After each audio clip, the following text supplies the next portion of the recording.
Ce podcast a été réalisé avec le soutien de Malakoff Humanis. Bonjour et bienvenue dans le 5e épisode du Petit chasseur de fantômes. Merci de suivre mon histoire avec mon fils Tom, je suis Mickey Mahut. Dans l'épisode précédent, Mathieu m'expliquait son travail dans son entreprise de grande distribution. Avant de reprendre le fil de notre discussion, je veux juste lui demander sa définition de l'autisme. Pour ce qui est de définir l'autisme, je dirais que c'est une autre façon de fonctionner au quotidien. Cela se manifeste par une certaine timidité au premier abord, le sentiment que le monde va trop vite, donc besoin par moment d'un certain retrait, ne serait-ce que en laissant les autres parler et en les écoutant et en intervenant que lorsque j'ai de quoi dire.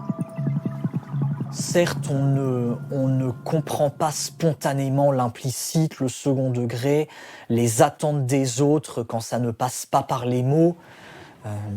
Ça fait aussi que, par conséquent, on va déployer beaucoup plus d'énergie à comprendre, à intégrer les informations, ce qui fait qu'on traite plus les choses en détail que dans leur globalité. Aujourd'hui, Mathieu me fait l'honneur de m'inviter à sa pause déjeuner.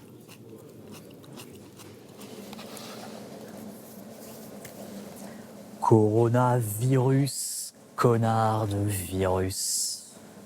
T'as débarqué un jour de Chine, retourne-y, qu'on t'y confine. Moi devant ma télé pourrie, en BFM et LCI. C'est pas Renault. C'est Renault, si. Déjà BFM LCI, c'est une récente alors. Relativement récente et très décriée. Me colle sans cesse Arlette Chabot ou la pauvre Roselyne Bachelot. J'en peux plus d'être planté chez moi. Je veux voir le monde, comment il va. Je veux respirer de l'air bien pur. Je veux retrouver la nature. Est-ce que tu peux m'expliquer pourquoi tu parles lentement ?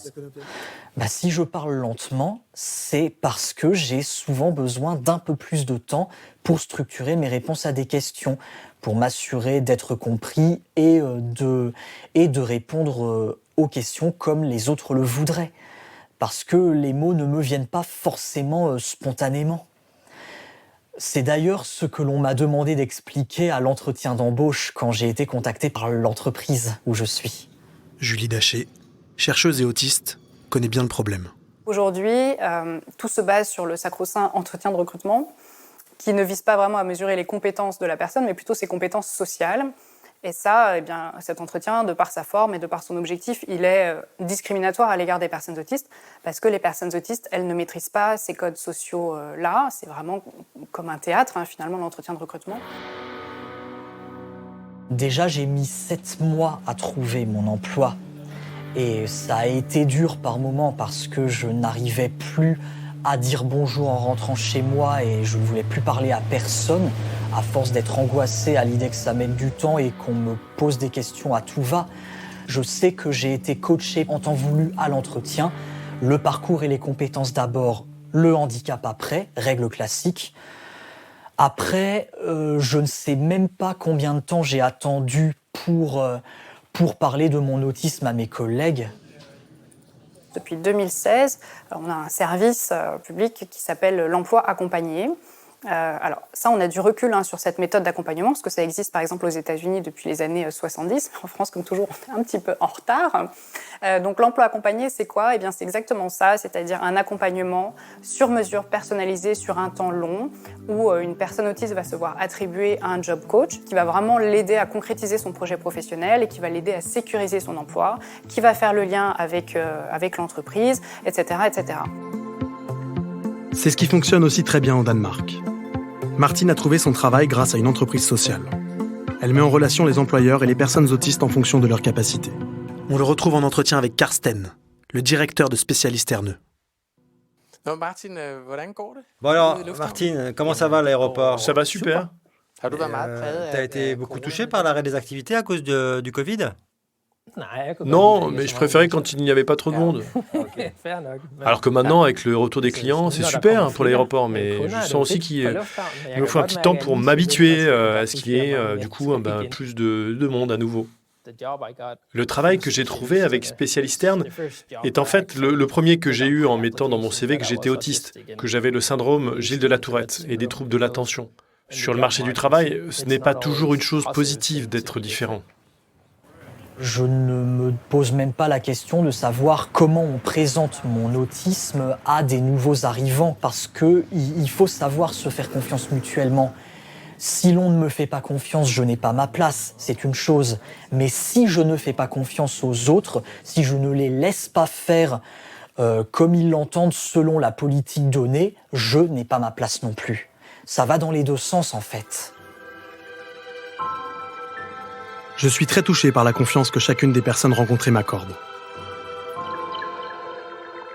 Je suis encore plus impressionné par la manière dont chacune semble accepter son handicap.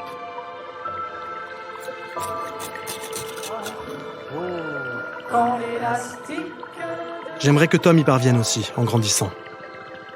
Est-ce que tu auras toujours une auxiliaire l'année prochaine? Oui. T'aimes bien avoir quelqu'un avec toi dans la classe? Oui. Pourquoi? Donc comme ça, je suis rassurée. Et si elle n'est pas là? Ben, j'ai un peu peur. Surtout parce qu'il y en a une seule qui m'embête dans l'école. Et tu lui dis quoi quand elle t'embête? Tu te défends. Ben, je le dis. Je le dis à ma maîtresse. L'année prochaine, Tom devrait poursuivre ses études au collège ordinaire en classe Ulysse, pour unité localisée d'inclusion scolaire. Accompagné d'une auxiliaire, il pourrait étudier les matières qui lui posent problème dans une classe à effectif réduit. C'est quoi que t'aimes bien faire à l'école et c'est quoi que t'aimes pas faire? Les fractions, mais il y a des fractions bien, c'est les fractions difficiles que j'aime pas. Et apprendre les poésies, t'aimes bien? C'est un peu dur, mais j'y arrive. Et tu les récites devant tout le monde? Non, juste devant la maîtresse. Tous les autres élèves y sortent et toi tu récites ta poésie? Oui, toute seule. Tout seul? D'accord. Et pourquoi tu veux pas le faire devant les autres? Je suis timide. Pour tous les enfants, le collège est une étape cruciale, parfois angoissante. Comment Tom pourrait-il le vivre? Et dans la cour, tu joues avec qui? Personne. Tu fais quoi dans la cour? Ben, je regarde le paysage. Je regarde les autres faire des bêtises. Ça te fait rire? Ah non, c'est assez choquant. T'as pas envie d'aller faire des bêtises avec eux? Non, ah non. Et pourquoi t'aimes pas trop jouer avec les autres? Parce que j'aime bien être dans mes coins. Parce que t'as plusieurs coins. Oui.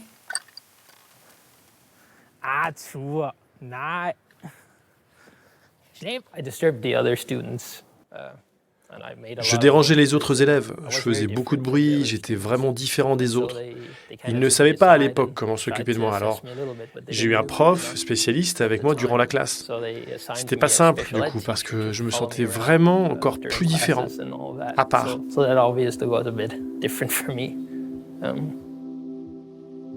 Et pour Mathias, que j'ai rencontré dans les épisodes précédents au chapiteau Turbulence, le collège a marqué un coup d'arrêt. J'ai arrêté le collège depuis plusieurs années parce que c'était trop compliqué là-bas. J'ai remarqué que parfois, il y en a la plupart des personnes qui ne sont pas tolérants et ça, c'est exaspérant. C'est quoi qui était compliqué? Parce qu'on pouvait pas s'occuper que de moi. Et ça, quand mes parents avaient appris ça, ils étaient vraiment très tristes de l'apprendre. Et ça, j'aurais dû leur en parler. À chaque jour, je me faisais frapper, tout le temps. Je me faisais casser mes lunettes, je me faisais briser mes vêtements. L'hiver, on mettait de la neige à l'intérieur de mon manteau. Quand arrivait la récréation, j'avais mon livre et je me cachais, alors je me faufilais en dessous des poubelles comme ça et je me cachais en petite boule avec mes mains à l'intérieur de mon manteau et je ramenais mon livre comme ça. À l'école, ça a été difficile au départ parce que dans une école publique, j'arrivais pas du tout à m'intégrer. J'étais même parfois violent, tellement j'arrivais pas à interagir spontanément avec les autres. J'ai été quelque temps déscolarisé, mais j'ai l'impression que c'est passé très vite parce qu'on a fini par se tourner vers le privé. Chaque année, Ils votaient pour les personnes le plus beau, la plus populaire, le plus sportif. Et il y avait une catégorie le plus bizarre et le plus perdu. Alors, j'ai gagné les 2 catégories sur 3000 personnes. Et finalement, j'ai tout lâché. Et je suis allée d'échec en échec pendant quelques années. Et j'ai même passé 9 mois dans la rue sans abri, sans maison, sans appartement. Juste des échecs. Malgré leur intégration, le parcours de chacun n'a pas été simple. Je veux croire que si Tom ne s'en sort pas à l'école, il pourra s'appuyer sur les compétences qu'il a développées tout seul. Tu cherches quoi, Toto? Clermont-en-Argonne, une voie ferrée. Comment tu fais pour les voir? Ben, je sais ce que c'est, je vois que c'est des rails, il faut voir si c'est gris. On peut les voir bien parfois. Pourquoi t'aimes bien regarder comme ça sur les cartes satellites? Mais parce que j'aime bien suivre pour voir s'il y a le terminus, si elle est longue ou pas longue. Et là, c'est une ligne très très longue, elle fait 2 heures. Et les manoirs abandonnés, tu les repères aussi? Ouais. Et comment tu vois qu'il est abandonné, le manoir? Ben, faut voir le toit cassé. Pourquoi t'aimes bien regarder la terre vue du ciel comme ça? Ben, je trouve ça joli. Il y a des endroits jolis aussi. Tom peut passer des heures à se promener sur les cartes satellites. Cette passion est une force. Je sais qu'il existe un programme spécifique qui permet d'intégrer le monde du travail ordinaire en profitant du service militaire. Pour le dernier épisode de ce podcast, je vais me rendre en Israël, dans la région de Tel Aviv, pour y rencontrer Elad et sa famille. Ce voyage m'a bouleversé et a complètement changé ma vision de l'autisme. Hâte de vous expliquer tout ça dans le prochain épisode. À tout de suite.